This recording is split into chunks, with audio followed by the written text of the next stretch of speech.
Welcome back to another episode of the Positionless Podcast. Got our first guest on the show today. Got Dylan Snow from. Introduce yourself, man. My name's Dylan Snow. Good friend of Manuel over here. Thank you for inviting me on. Always invite me on whenever you feel like it, man. Got you, bro. So, we're just gonna talk some hoops. Break down a little bit of his game. Let him introduce himself to you guys. And if you're not from Oklahoma, you may not know who he is, but hopefully you will know and learn more about him and maybe track his game in the coming years. He is going to play college ball at Schreiner University down in Kerrville, Texas. We'll talk about that in this episode too. I'll actually play some of his highlights, one of his highlight tapes in this episode, probably after this little intro.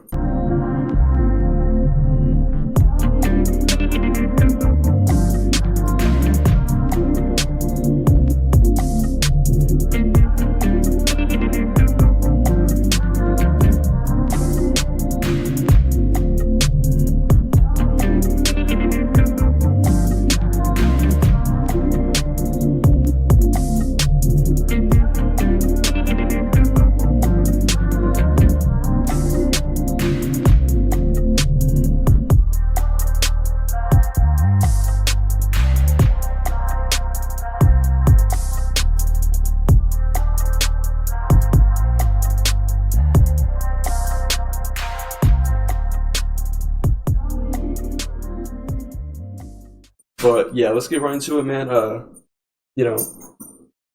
UConn, was Class 6A. Actually led Class 6A in week scoring last year per game. Yes, 20 points per game. 20 points, and that's pretty impressive for the class. Talk about like how did your teammates and coaches set you up for that? Well, obviously I wouldn't be able to do it without my teammates and my coaches, and the coaches that I've had for 2 of the assistants for UConn, were my AU coaches, 7th grade, been through the same whole career. So, teammates, just glad they can give me the ball so I can go, do my thing. But also I averaged 5.5, 6 assists, so I'm doing my thing this year as well. So kind of better everyone around me, Yeah. I will say you are a very good playmaker. Underrated defender, I think too. But it's just the size, man. Yeah, it's the size, man. It's the size. They're sleeping. Last time I checked on Prep Hoops, you were 20th. So I don't think they're making any more rankings, so that should stick. Top 20 player in the state. What's it like, especially playing in Class 6A? What's it like going against those top guys like Trayshawn, the bigger names? Yeah, like Dylan Willick and all of them. Yeah, Okay, so the teams like that, like the better teams in 6A, knowing, or just any team basically. 6A, you don't get any games except couple games. I'm not gonna say I'm names. Not gonna name drop, but there's a couple games. Yeah. But yeah, the game, games that are more 50-50, we have a chance, they have a chance. It's more like they're gonna bring their better ball because they know that we're not that good. They have one player, so they're gonna bring their best game towards me, so I gotta bring my best game back. Like that. And let's talk about Schreiner just a little bit. They finished 13-13 on the season, so not too great, but not great. But they did have an All-America player, second team. So I don't know if you pay attention to him a little bit. So. He'll be back next year too. He's a senior. Okay. He was actually one of the guys I talked to on my tour when I was down there. Okay. And I know you and your AU teammate Cam Hyman from Choctaw, who's a sniper. The boy can shoot that thing. Hey, anywhere from anywhere. Anywhere. Logo, hash, it don't matter. But you go on the visit with him, or did you go? So I went a week and a half before, but he had his scheduled first. I had more available time, so I was just I'll go earlier and just get it over with. So I have the rest of my. Gotcha. And have you two talked about what the future is between So yeah, we are gonna room together. Okay. We have talked about rooming together. We just haven't decided. Well, we haven't decided which exact dorm and stuff. I haven't enrolled yet, so I can't like really do everything yet. But I haven't like really, but I have like put my commitment deposit and everything. So I got you. And yeah, because they're playing the SCAC. I'm not really the SCAC. The SCAC. I'm not really sure. I'm not too familiar with the conference, but I mean, they did play a couple D1s this year. They played Incarnate Word. So that's somewhere in Texas. I'm really not sure exactly. And then they played Corpus Christi, who actually has a player from Oklahoma, from Booker T. Yeah, and for Isaac Williams. And Isaac Williams is going there too. So maybe get a little brief, a little game between you and your former AU teammate. That'd be crazy. Hey, that'd be wild. That'd be crazy. And did playing with him help you at all? Because I know he's, especially where he's at now. So for me, playing against him, it was more defensively for my. Obviously, I'm gonna take a couple moves from his bag, and like it's more like him. With him, it's more pace. He changes pace. That's how I learned to change pace, like moves and stuff. But defense, you just got to stay in front of him and just force him to make a touch. That's really all you can do. Because he's gonna make them. Yeah, everyone is, but with him especially, he'll make more. Yeah, because I stay in front. I know he's been nice for like forever. Yeah, he's been nice for a while. For a while. Yeah. And that's actually what I was gonna bring up too. Like later on, is like your change of pace. Because like I think being around you and like watching you like through like sophomore year to now, like your change of pace, like bro, it's gotten good. Yeah, sophomore year was. I mean, sophomore year it was a struggle a little bit, but that summer from sophomore to junior year I was just working just every day, just trying to figure out something to work, just better my game. And how'd you make that jump from sophomore year? Like you were starting varsity sophomore year, but like how'd you make the jump from just being like a starter to like being the guy? I'd just say 3-level scoring, because my sophomore year I didn't have mid range, so whenever I'd get past my defender, I'd either have to go finish against bigger, like a 6'6" or something, 7, and make the pass, or get the floater, but the floater's not. So I just had to develop the mid range so that I can decide when I want to stop to shoot it or when I go into the basket to make. I can make that. That was mostly what I did most of the summer. Was just work on it. Okay. Yeah, because like I'm not trying to like just boost up like everything, but like your mid range is like elite, in my opinion. Because that's where you got most of your buckets. Like most of the games I watched this year is like you got them at like it was a lot of them were in the mid range. Yeah. Shout out to Ethan Holiday. That summer we worked a lot over that. So shout out. So with that, being a 3-level scorer, I mean it makes it even tougher for you to guard you, but like. You move well off the ball. Like, is there like any? Is that coach like coaches taught you that, or just like instinct? Well, it's kind of like, when you're classified as the shooter on the team, people are gonna play upon you, obviously, and run you off the 3-point line. So whenever you move off the ball and you screen, then you make him decide whether he wants to help off that screen. Because if I set a good screen, he's gonna have to drop. Like perhaps say I set a back screen, he drops with him. I can come off a like a DHO and get downhill, But you just gotta be able to move well and just know when to cut. Yeah, just know when to cut. Cutting is important because a lot of buckets up. Oh yeah, drives and 45s. Yeah, I was about to say cuts. 45 cuts because like there were games like last year. Like I know one I noticed like most notably remember was Norman North at home. Like. You had Owen Eshelman from Norman North guard like face guarding you at like half court like in that trap spot in the in the sideline and then the half court line just face guarding you, keeping you out there, and you still got I don't know how much you had exactly, do you know, but like you had some in the 20s I think, right? Yeah, I think I had like it's about 20 balls a 20 ball, and especially when you get face guarded like that shows, like I said, ability to move off the ball is, I feel like, it's really a big part. I think it's a big part of the game, but it's starting to just drift away. But you just start getting back to it. Like keep basketball good. Like because like Steph is really good. Obviously, most people know like they're just running miles around the court, bro. But like sprinting around just everywhere. Literally just like he'll give the ball up from the wing, just run baseline, run back off, curl all the way up, But so. I know we kind of described this already, but like, if someone doesn't know you, like hasn't met you before, hasn't seen you, like how could you like describe you as a player or describe your game, your like a similarity or just like my game? Your game. You can use a similarity if you want to, but so for similarity, I just say like the way I get to the basket. If you know who Sharif Cooper is, just go watch him. That's just who I watched when I was growing up and stuff. So just worked on his moves and stuff. Also threw in a bit of wrinkle in my game because I feel like I could shoot it from further distance than people, but developing that mid range helped a lot. So, but also I feel like I'm underrated finisher. Like I can get to the cup and lay beats, just hit it and one. Yeah, just gotta have that dog and that grit to be able to fight like all the time. Want to be there. Just love the game. That happens. Yeah. If you just bring that every game, you'll stay in it. At least help your team win. And that was gonna be one of my other questions too. Is like Sharif. Like I know you're a big fan of Sharif. What have you like taken exactly from his game? So a lot of pick and roll action. He's EG1. Yeah.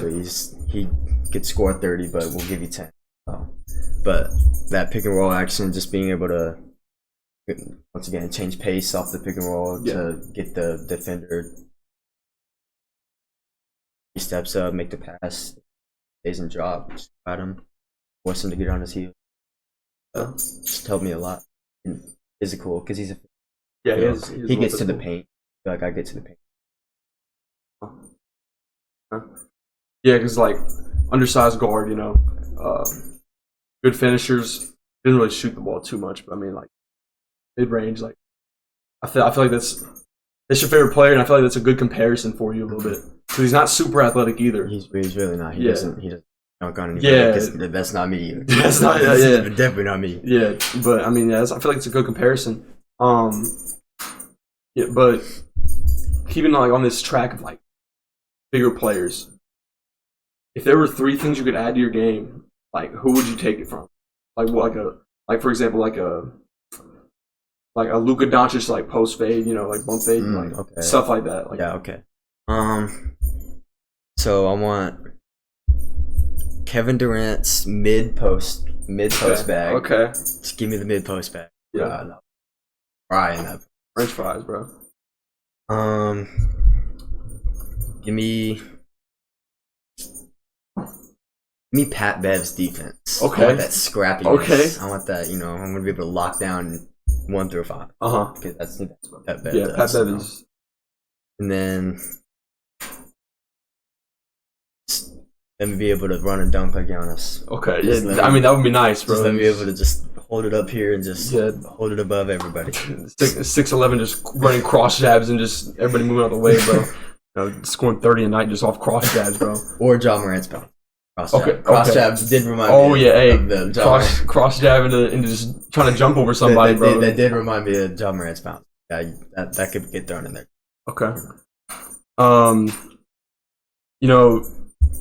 So there's been a lot of talk, or not a lot of talk, but with the new districts, people they said this is the best thing to happen to Oklahoma basketball. I know you won't be there next year, but how do you think the districts helped? Did it help playoff seeding? Did it help during the season? Was it better than conferences? So did I like playoffs better this year rather than what it had what it used to be?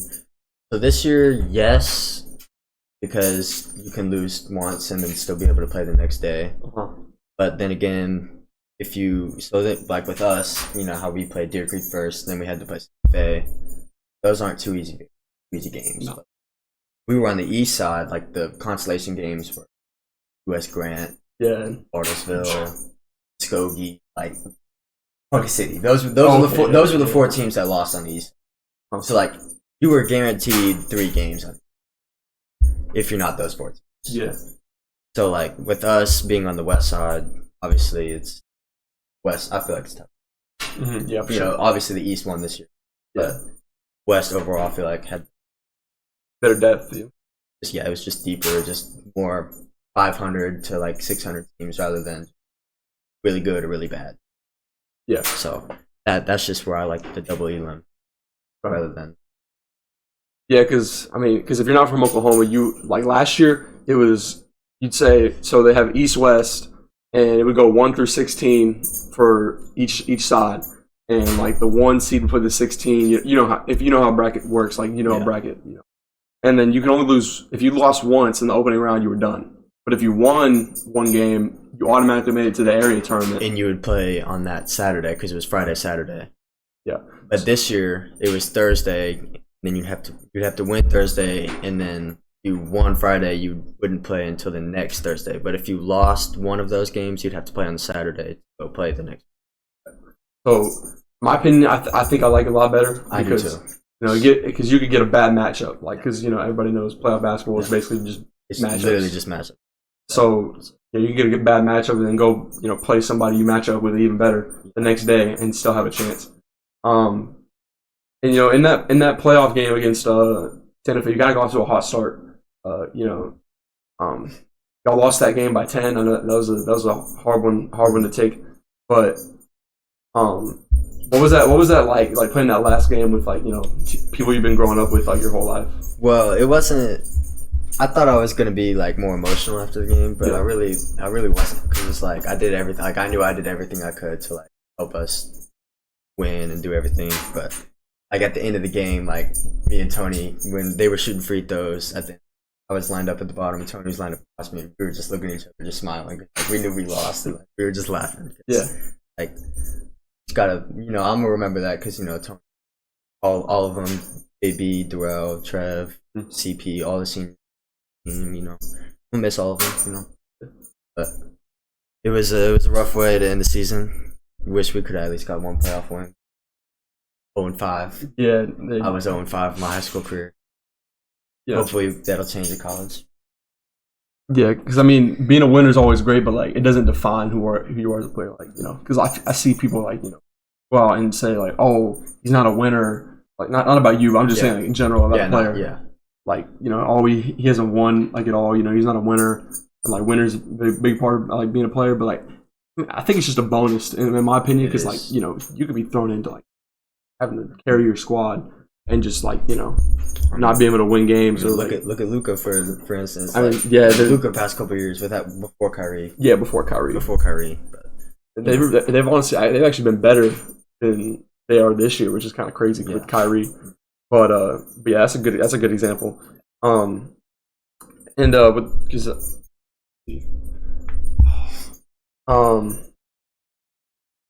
Yeah, because that game was a little bit up. It was tight the whole way. It was tight for most of the way. Yes. Yeah, it was tight. It was tight the whole way.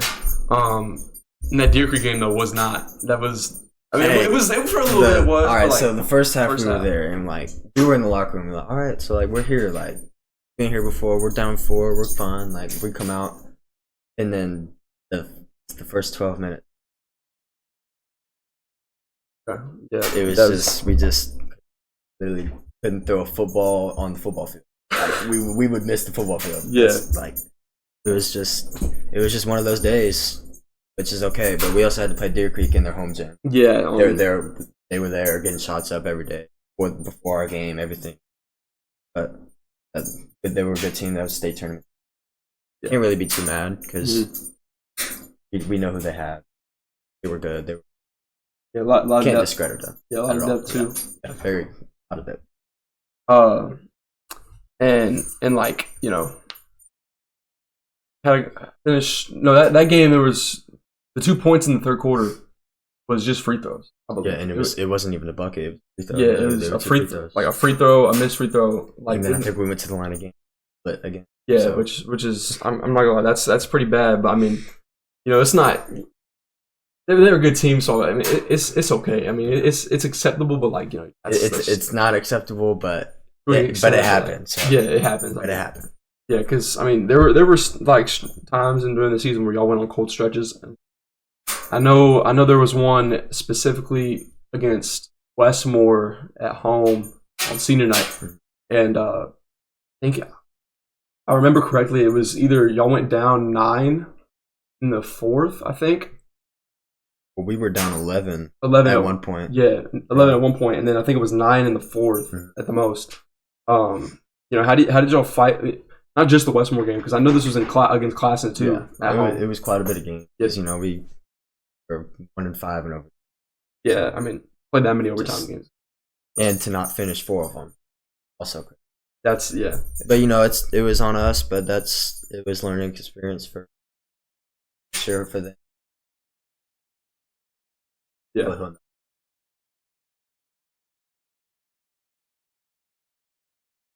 I don't know this. Mm-hmm. And because Jalen being an AAU teammate, you're just like you play with him forever too.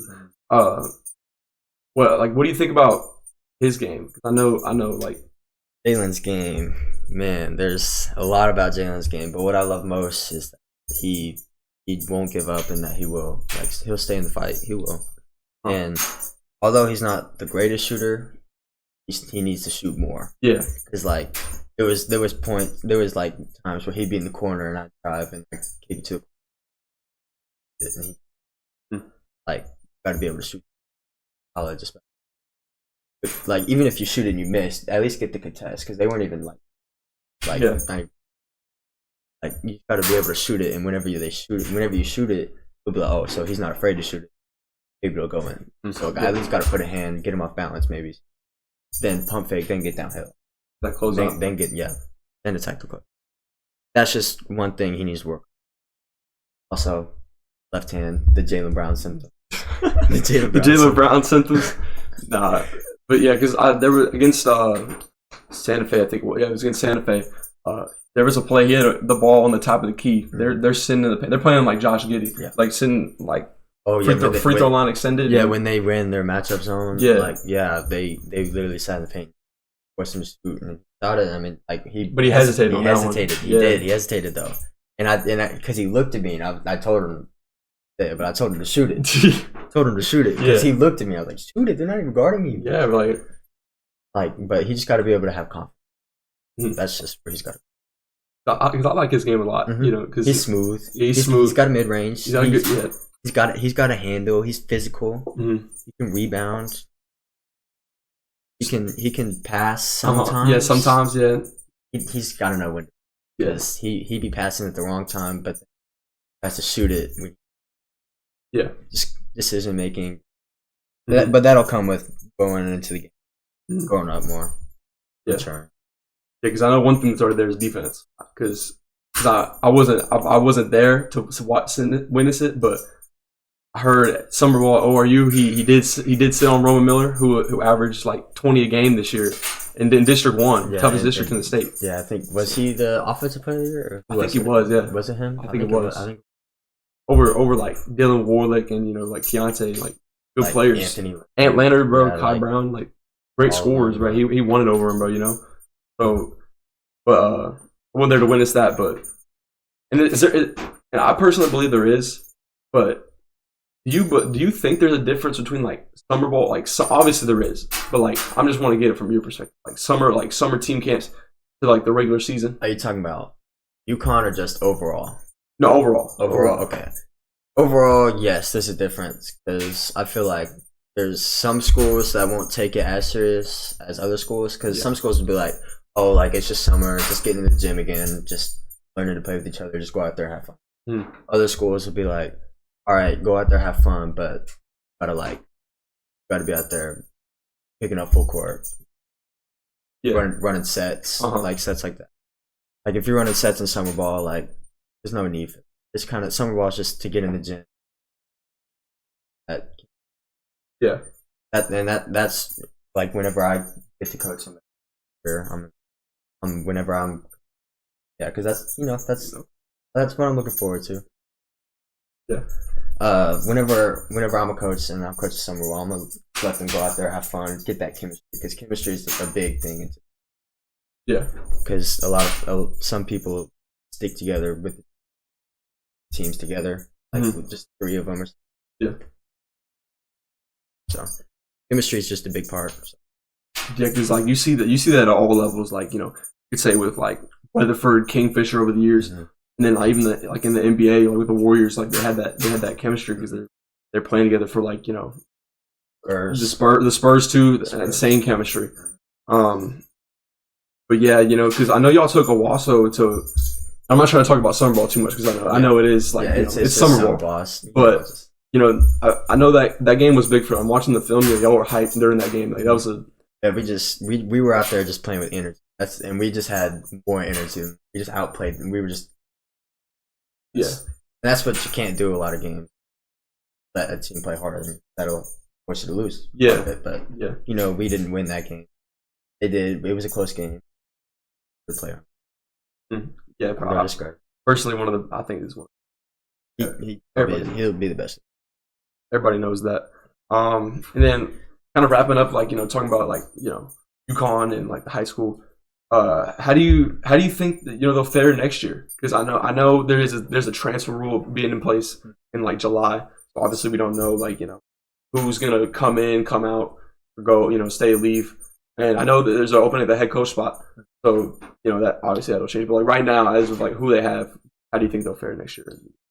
If the districts stay the same, yeah. The districts stay the same, they'll do better than what we did. I mean, Lawton's going to be good next year because they're going to have as far as a couple guards that'll. Who else? Aiden is talks about that. Yeah. But I feel like they can finish probably third or fourth. Santa Fe will be okay. They'll be. Yeah, I don't know about Santa Fe. Be okay, right? I mean, Norman, he did. Yeah. Losing quite a bit. I mean, Westmore will be pretty solid. They'll probably miss. But second in reach. They just got to work this summer. Because I know, like it's gonna be like kind of how we were like sophomore year.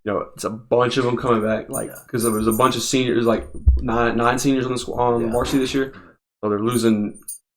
What is that, like 60% of the team? Yeah, a lot. And they only had 2 or 3 that were coming back that started. Yeah. And because I think obviously it's a big summer, like sophomore, junior year. Made the jump. That was big. Yeah, and obviously that's barring like all the transfer stuff. Coaches, because you don't know until it's just hard to talk about it right now because you really have no idea. Yeah. And also real quick, Coach Ritter, he left. He left basketball. I know he's been like a big part of like your development. Yeah. And Coach Adrian Young at Boog and Tim Campbell. Other 2 coaches at UConn. Yeah. How have they like helped you grow as a player and as a person, like off the floor? So as a player, Coach Ritter helped me with my mental game because earlier on, like freshman, sophomore year, I would get mad. Ritter helped me with that. Talk to me either at practice, after practice, or in his office. Campbell helped me.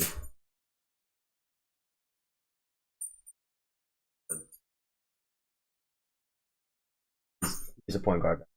Yeah, I've got a couple of hits. Huh? He worked with me for a lot. I got a couple of. Okay. Because Bug, man, I've known him for. About him. He is the realest dude that I know, and no matter where I'm at, he'll keep it 100. Always need to hear facts. I don't want people to just lie to my. Keep it straight to me, even it'll hurt a little bit. I mean, obviously, I got to hear it. I can learn from it. That's what he helped me most with. Stuff me. Yeah. So what I'm hearing, like. One thing you love about like being like what you look for in a coach is like being coached, like actually being coached and like being pushed. Yeah. Is that the biggest part of like a head coach's job, or like not a head coach, but like a coach's job is like to push like the athlete, or like what do you think the biggest part is? I feel like the biggest part is push, like be able to push your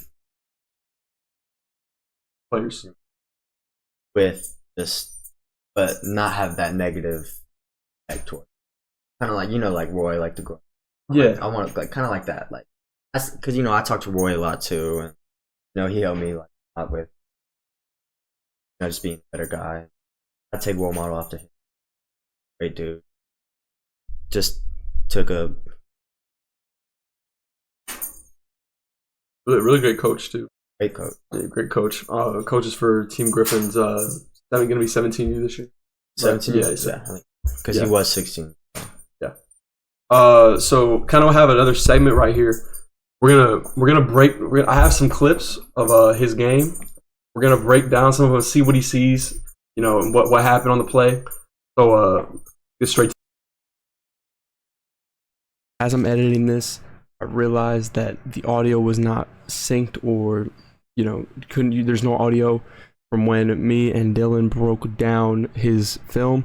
So instead, I'm just going to replace that and break it down myself. Sadly, will not happen again if someone else comes on the show. I apologize for that. So let's go ahead and break down 9 clips of Dylan Snow's game. We got this one here against Lawton Ike in a district game. This was a game where he hit a double-double.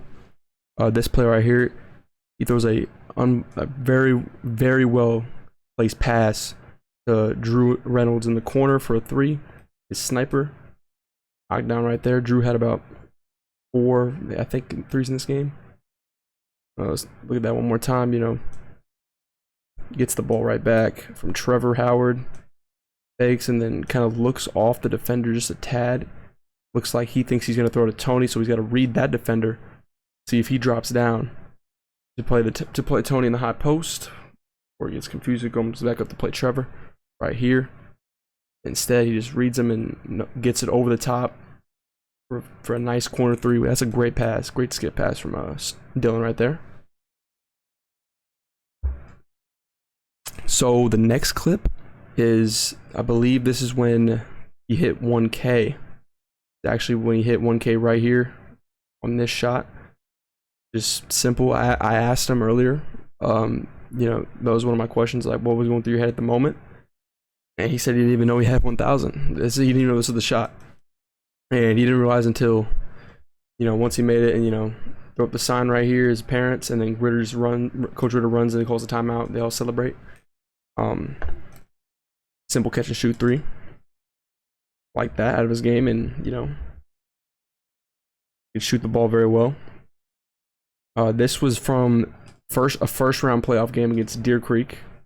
The game was not all that well, didn't go all that good for him. And they're gonna run right here off the ball screen.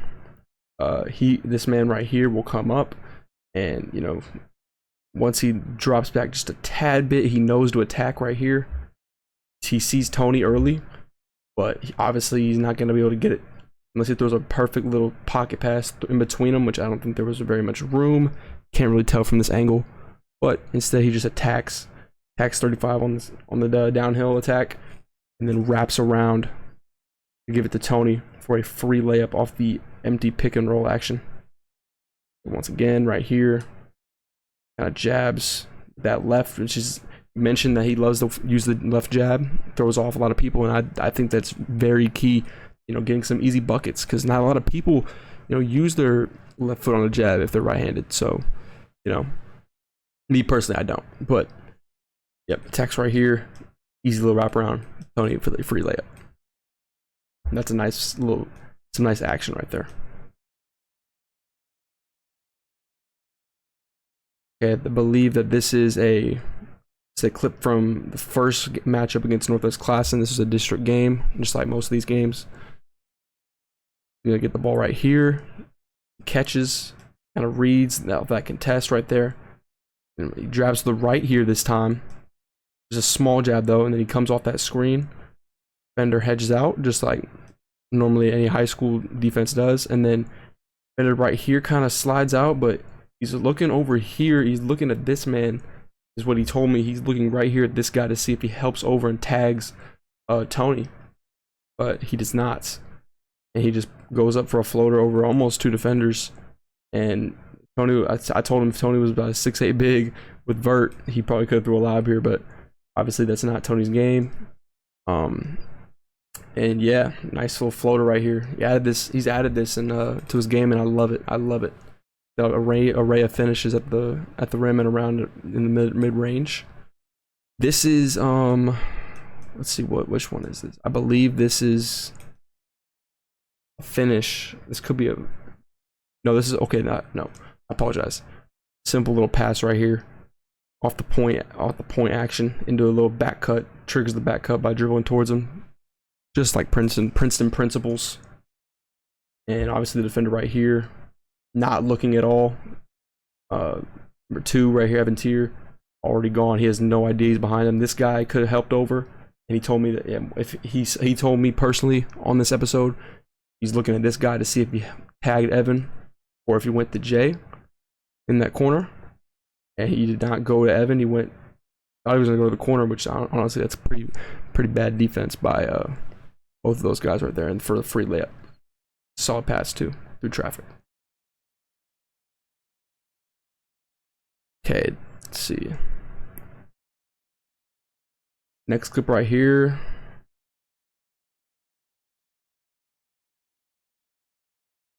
Oh, this is a nice little dime. Okay, this is a nice. Okay, I don't know what this play is. So Snow's gonna catch the ball right up here. Gonna attack going left, and then he just gives a little like a little tiny little hip swivel. He's gonna cross back, change the direction. That's one thing he said he worked on. Makes a little jump pass. Coming instead of coming down. And he told me in this episode that he said if he came down, he probably wouldn't have had time to throw it right there. So he throws midair, makes the defender kind of bite, makes this guy right here kind of bite on the. Let's play it a little bit. Makes him kind of bite, just move a little bit, kind of get him engaged. Maybe think he's gonna go up for the floater, maybe, and then he obviously can't get back to Brandon, number 11, for a free midi. Simple little play right there, and that's. Shows off a little playmaking from Dylan. I like that play too. And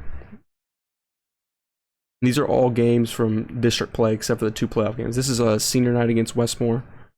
This was a nice little help side play. And, we talked about how important it is, for people to know the fundamentals of defense and just fundamentals in general. Not a lot of people, understand defensive principles and just when to help, and I think this is good awareness shown by Snow and a good play, just reaching down, swiping on Gavin Loper, who won Offensive Player of the Year in the 6A District 2. Right here, just a simple little strip, nice play off the help side, and then he gives a little pass to Drew. Drew comes off the jab and just pulls that thing and knocked down. Drew had a lot of confidence in the game. I loved it from him. Watching this game live personally. Here's the first play from senior night. This is I believe this is a nice little finish over the big fella right here. He jabs left, like we've been talking about. Gets the defender to bite, one of the Loper twins, I'm not sure which one. Gets him to bite hard off that left jab. Screener kind of flips the screen unnecessarily. Almost could have been illegal, could have blew this play up. And then finishes over the big fella. That's great help side defense, way to not jump. And that's a big boy. That's a football player right there. He told me he was scared he was going to tackle him. And he obviously did not tackle him, but this is a good defense and way to finish over the big fella who's about 6'4", 6'5", maybe even 6'6". I'm not sure. Okay, this is probably my favorite play out of all these clips, and this is the last clip right here. Second round playoff game against Edmond Santa Fe. Yeah, so this is second round matchup against Edmond Santa Fe. Action away from the ball. Kind of swings it back to Snow, and he attacks that closeout right there. Play. Attacks it, gets around number 2 right here. Pro hop of the century. Could have kicked it right here, but he told me that Tony was actually like telling him like to hit him. He's not mad that he shot it because he made it, but he would have liked him to hit him right there. That's what he said in this episode. But just rising over the 6'3", 6'4" defender. Excuse me. Right here, just for a tough mid-range shot. That's a tough shot.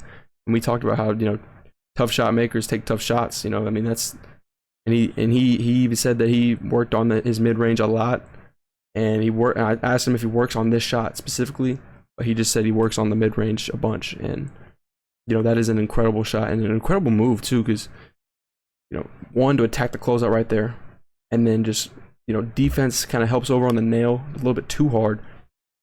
So he just picks it up and just literally jumps over and kind of creates his own space and kind of forces the defense to back up just a tad. Because if you see right here, number 11, he doesn't know if he wants to come up. Kind of does just a little bit, but then he stays in place. Because he knows Snow is coming towards him, and Snow meets him at the spot, and then just rises over him. I'm not really sure how he got this shot off, but this is an incredibly tough shot from Dylan. I really love this play. So that's all the plays, and that's all the segment. That was unfortunately, you know, had some malfunctions, which I know what I did wrong, and it will not happen in the future. I apologize for that. But hopefully you guys still enjoyed this little segment of the podcast. But yeah, normally we'll just get right back to the episode. Showing off people, you know, as a player, the kind of player that you are. But yeah, man. I mean, obviously, you know, you got game. So let's talk a little bit about college. Like, what are your goals? Like, what is your goal? Like, by the end of college, like, what do you want to be, like, as a off the court and maybe even not on the court as a player, like? So, obviously, I want to try to play professional. Yeah. Like, overseas, maybe. Just try to get something. Like, I want to play basketball as long as I can, you know, stay in best shape as possible and everything. But, I'm going to go Schreiner University down in Kerrville. It's about 30 miles from Fredericksburg. I'm gonna go there. Hopefully, I can get some minutes my freshman year. Stay there. My plan is to stay there all 4 years. Yeah, that's my plan. But if the coach leaves, because I feel like he might, cause he's a good, smart. He'll be coaching better. I feel like he might leave, go to a D, but they might become a D2 later on because they're trying to get a football team. So they might be a D2, so I might get a scholarship. Yeah. But if he leaves, it'll all depend on where he goes to. I want to follow him. He's a smart dude. But I'm going to stay there all 4 years. Get education. I'm actually getting my... Then be a coach, yeah. Be a coach. You know, I just feel like it's a big part of me that I feel like I around the game. Yeah. Yeah. So coming as a freshman next year, what are you gonna try and do? Is like, you know, like to better yourself and, like, you know, get minutes on the, like, you know, get minutes as a freshman. So Cam and I, we're both gonna, you know, push each other. Obviously, I've been playing with Cam for, you know, just gonna push each other to be the best we can be. You know, lift probably twice a day in the gym. Hopefully twice a day, morning, night. Yeah. Each other. Work with each other. That's really get each other better. Just sharpen iron, iron, yeah. You know? Yeah, I know how it goes. Hey, let's see.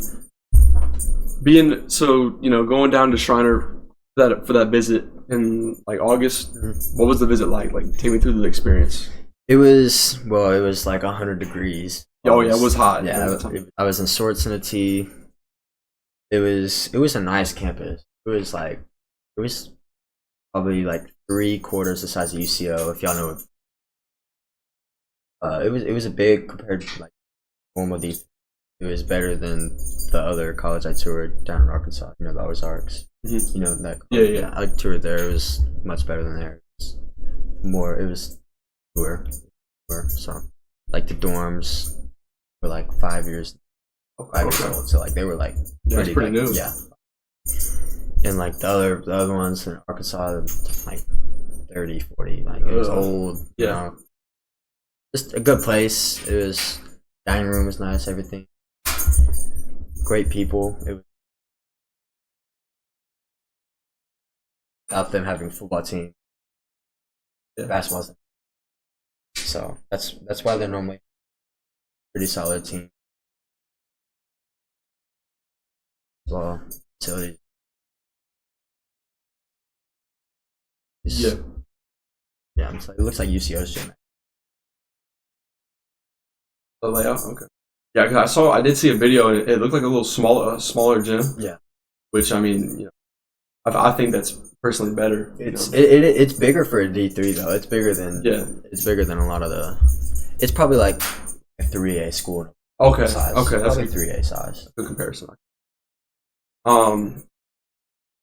So yeah, what was the recruitment process? I know you didn't. Did you? Was that your only offer with Schreiner, or that was my only offer. Yeah. Okay. So, but like the Ozarks were recruiting you though a little bit. Yeah, they were recruiting me a little bit. I just didn't apply for the school because you have to apply to the school. I got you. That's their coach didn't tell me that. Yeah. The Schreiner coach. You apply this to our school. Get the school, get registered.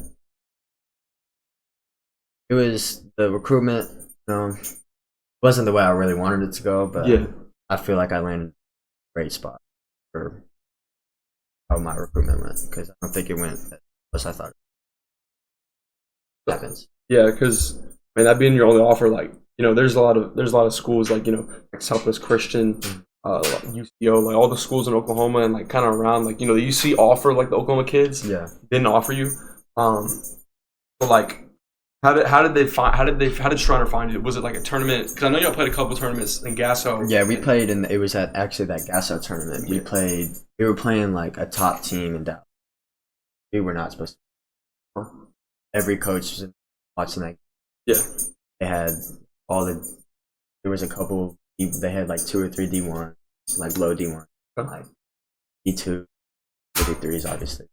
That team that we played was really good. We weren't supposed to win. We had no idea. Yeah, we won by like 10. And they like all the coaches were like looking at us. Yeah, like they didn't really know who y'all were. Yeah, like nobody knows who we are because like every team that looks at us like, oh, like this is not look good. Yeah, every team laughed at us. Yeah, but we go out there and then do our thing. People always would judge us. Yeah, we knew what we could do. Yeah, because there's always those, that's how AAU really is, bro. Like you see like a bunch of team of 8 or 9 white kids, and you're like, oh, these kids suck. Yeah. And I'm not trying to bring race into it, honestly, but like that's just like it's like, they're not like that. Like these kids can't hoop. Yeah, they either can just shoot the ball or like they're just not like that. Or like they can't handle it. Yeah, they can't handle it. But. Yeah, but so Coach Rock, did he talk to you like after that game, like, or did he just hit you up over? Well, actually, it was I had a Southwestern coach from Kansas. Yeah, Southwestern College. He came and talked to me after that game. I didn't talk to Coach Rock until then I saw him again. It was like almost all the coaches at our game. Yeah, because we played on that same floor, and I saw him there again. I remember seeing him on the other side after we had to wait a game, and then there was only 3 or 4 coaches that game. Yeah. And then after the next game, he talked to me, but he just like introduced me. And then after the tournament, he hit me up on Twitter. Hey, I like what you do. Back to Texas, check you out. But okay. And then we went down there later in the year, and it was like 2 weekends, 3 weekends. We were playing at Tribe Nation, the prep hoops, little circuit. Yeah. It was our first game there, and that all of our games watched us play the Australian team that we played. Best team that I've played personally. Really? Yeah, it was insane. Their point guard was a 6'4" light skin. And he was the only person with color on the team. Oh, okay. And so, then the rest of them were just 6'8". Big, yeah. And it could burn it. That was one of the craziest games I ever played. And they were the nicest human beings I got up like me. Cray had I think Cray had like 28 and I had like 20. Yeah. Like we were cooking and then Cam had like games thing. But like you would get a bucket on them and get an M1, they'd help you up and be like, "Good job, mate." I'm on the floor screaming N1. You're helping me up saying, "Good job, mate." Like it was just crazy. But yeah, after that game, it was really after that game, and he really wanted me like the most. Okay. Yeah, that's actually funny. I remember you like saying something about the Australian team and like how they were pretty nice. And I mean, like that team was really good. They were fast too. They played like, I mean, we'd score and they'd beat us up. We play fast too. Yeah. So that's the thing. Yeah. So talk a little bit about NBA. I don't know if you've been paying attention recently, but I watch. I mean, I'm a off and on. So, like Wemby. Wemby's been like unreal. Lights out, man. Yeah, unreal. Like as a rookie, that's scary. Yeah, to see what he's been doing. It's crazy. 5x5 games is like he almost had back to back. Yeah, right. At the end of his career, he might end like with the most blocks ever. Yeah, I'm not gonna lie. He might. I think he's gonna end with the most. I don't know the record on that, but like he probably will. I don't know who holds it, but I think he will be.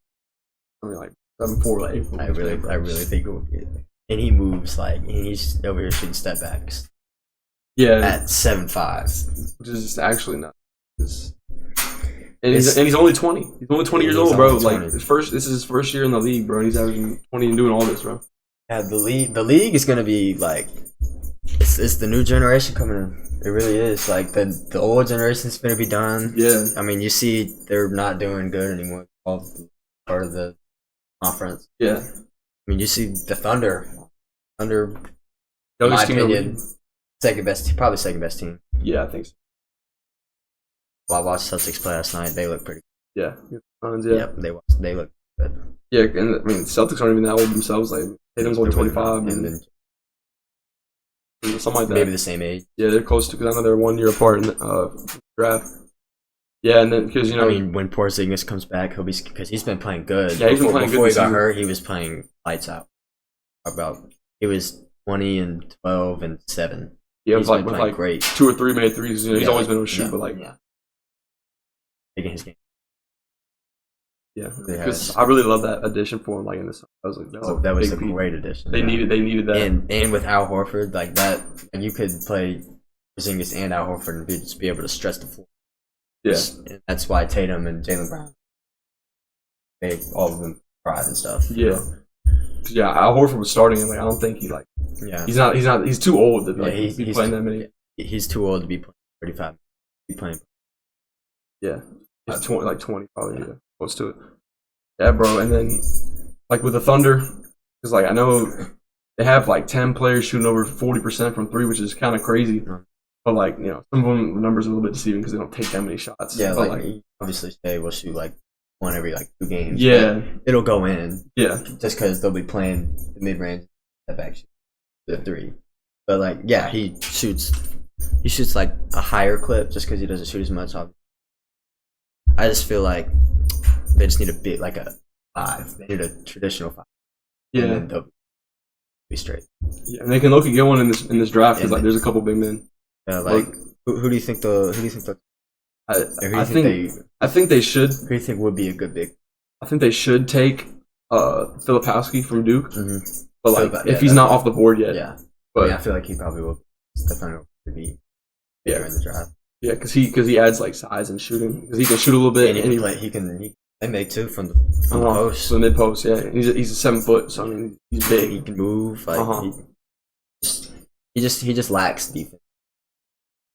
It may just be college, like he doesn't really play defense like that. Yeah, but like I don't know, it's defense. Yeah. He might get far. Yeah, because if he improves on that just a little bit, because like you can interchange it with him and Chet. Like you can bring Chet and on for defense, like, Yeah, or like you could both women second guards 5. You could do that. That'd be a huge lineup with like Shea, Giddey, and then him.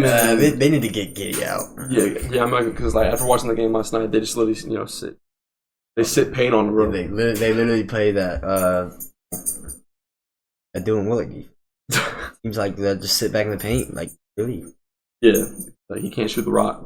Yeah, like because he just doesn't really shoot. He'll just go to the post and go to work. Still give you 25 and 20, but yeah. You know. So who's like your favorite to win? Or like to win all like? You know, I'm pulling for the Thunder. Yeah. I'm not gonna go for the Celtics because Celtics. Yeah, Celtics will choke every year. They find a way. I feel like, and the Sixers could make it out. If they could play their good brand of basketball. Yeah, obviously with Embiid healthy. I feel like the Clippers can also make a pretty deep run. But I know it's tough because, like, me personally, I think I like the Clippers or the Nuggets, to be honest with you. I like the Nuggets also. Yeah, because they're basically probably already back from last year. Besides Bruce Brown, the replaceable. Yeah, because MPJ's been playing. Michael Nurse from the Rock. Good. He always plays good. Nurse from the Rock. Always plays good. Yeah, but yeah, I mean, I think the Nuggets have the best chance. Yeah, the Nuggets could. I was probably. All right, it'll be someone from the West. Yeah, for sure. I think because I don't know. I just don't see the England. Yeah, except it depends. I just don't see the Celtics being able to be that consistent. And then beating like Kawhi and Paul George. I mean, not Paul George in the playoffs because he's been a little iffy in the playoffs. But like, yeah, beside of the backboard, you know. Bro. Yeah, but I don't see them being like the stars of the league. Like, they couldn't even beat Jimmy Butler in the playoffs last year by himself. I mean, I don't know. I mean, obviously, you know. Jimmy Butler is just the crypto. Yeah, and he's just like a different dude in the playoffs. Like, I don't know. What do you think that he's gonna do? Now that we talk about it, shoot. I mean, they're like the 8 right now, bro. Like they could just do whatever they did last year. The play-in final. Yeah, the play-in final squad. They're like regulars. They don't care about the regular season. They really don't. Jimmy don't care about the regular season, bro. He can go average like 21 a game in the regular season, and then just go drop 40 a game in the playoffs, bro. Like, I don't know. Yeah, Jimmy's a different breed. So what about the Timberwolves? Because I know we got a couple Timberwolves fans. Oh yeah. So how far do we think they're gonna make it? You know, I'm not gonna lie. Like, I can see them either making conference finals or getting bounced. I could see them getting bounced like the second. Yeah. Because obviously, like, it depends on Cat. What are they right now? They're 3. Yeah, I mean, you could really call them like 1 through 3. Like they're all there too. I think they're a game and a half behind. Yeah. It's kind of falling back because they were like a half a game. Yeah, because I mean, if like, you know, Cat comes back healthy and like plays how he was like earlier in the season, I think that. Yeah, for sure. Because they could be pretty good, but I don't know if any team in the West can really beat the Thunder in a 7. Yeah. I just don't. Yeah, like can you stop Shea for 7 games? Like, but then again, can you stop Jokic for? Yeah, probably not. I feel like I'm taking. Yeah, I'm not gonna lie. I'm taking Jokic. Yeah, I'm 100% taking Jokic over Shea. Yeah, bro, give me the Nuggets. Yeah. The Nuggets. Yeah, I like the Nuggets chances a lot. I mean, the Timberwolves, you know, second round. I mean, Jamal Murray will hoop. Yeah. Like he'll have a random 40-point game, then average 25. Yeah. I mean, obviously he's still a great player. But. Yeah, especially come back from that injury too. Yeah. Like, we all thought like iffy, but he actually came back and great last year in the playoffs. Vital part of their role. So. All right, man. I think that wraps about up. You know. Thanks for having me. Hey, of course, bro. You know, hey, welcome on here anytime. Hey, so go follow the Twitter. Like, hey, make sure to, if you're watching this on Spotify, leave a review. Let me know what you thought about in the little Q&A thing, I think, on Spotify. If you're watching on YouTube, make sure to hit the subscribe button. Do new episodes every week. We'll have more guests on the show, like Dylan. Hopefully you learned something about him, and, you know, maybe go for track. You know, track his, like, you know, collegiate career, maybe even professional career. Hopefully, if he makes it. You know, thank you for watching. This is a little bit of a longer episode, but hopefully you guys stick around and watch it. You know.